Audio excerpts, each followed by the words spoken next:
A landmark Supreme Court decision is reshaping college campuses from coast to coast. Two rulings will end affirmative action in the college admissions process.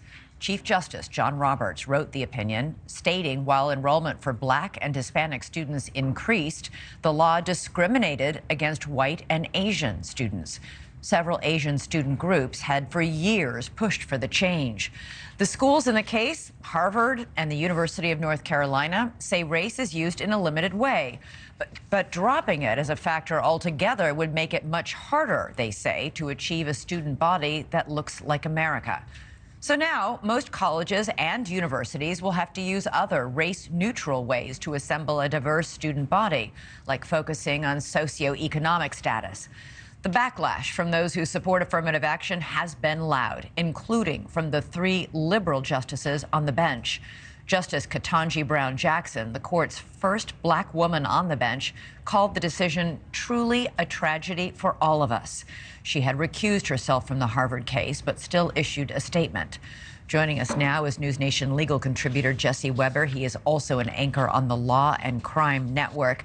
President Biden said this decision was a severe disappointment and, quote, we cannot let this decision be the last word. So what happens next? It's going to be very interesting. If universities want to create diversity, they're going to have to be very creative. So there's a couple of ways that they could do it. Obviously, they can't now enroll students based on race, but if they look at a student, let's say a Hispanic student, and the Hispanic student writes an essay about being discriminated against because of his or her race, they can accept that as a reason to accept that student. Now, they're not saying on their face they're accepting the student based on race, but based on that factor in their essay. Another issue, I've seen this actually come up, is that schools may actually look at schools in that jurisdiction, high schools in that jurisdiction, and say, we will pick the top student in that school, whether it's a bad school, no matter what neighborhood it is, as a way to be inclusive. You talked about socioeconomic background as well. They're going to have to be very creative if they want to maintain a diverse student body, because right now this decision, we can't really express it enough, how monumental this is. In my lifetime, I've never seen anything like it, but we're also living in a day and age when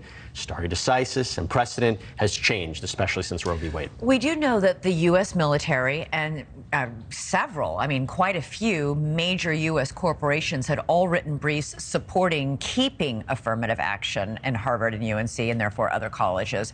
Their reasoning was, we need this as a pipeline to get diverse Black and brown students into these colleges and then into leadership in the general ranks, for example, of the U.S. military. They had argued it will make it harder for the military and corporations to be more diverse. That makes sense. There's a trickle-down effect from universities to where you work.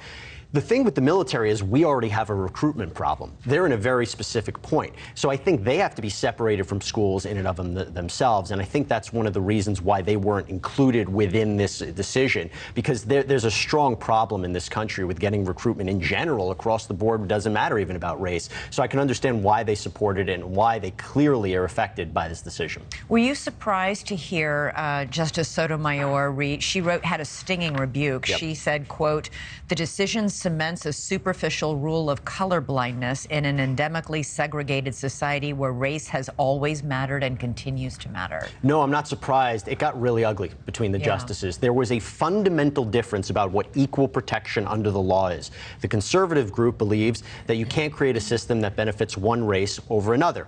The liberal justices believe that equal protection meant creating a program that would allow people a fair chance, that would create an equal setting, an equal footing. And so what the reason you see this schism, this difference, is because they completely differently interpreted what equal protection means under the Constitution. Makes you wonder how things are behind the scenes at the U.S. Supreme Court between these justices. It's one of the rare times they actually spoke out. Justice Thomas delivering an opinion on the court. We haven't really seen He didn't even that. write the opinion. Yeah, and that's what's so surprising. This is a big decision. All right, Jesse Weber, thanks so much. Good seeing you. Thank you for watching. Go to newsnationnow.com to find NewsNation on your television provider. And don't forget to click the red subscribe button below to get more of NewsNation's fact-driven, unbiased coverage.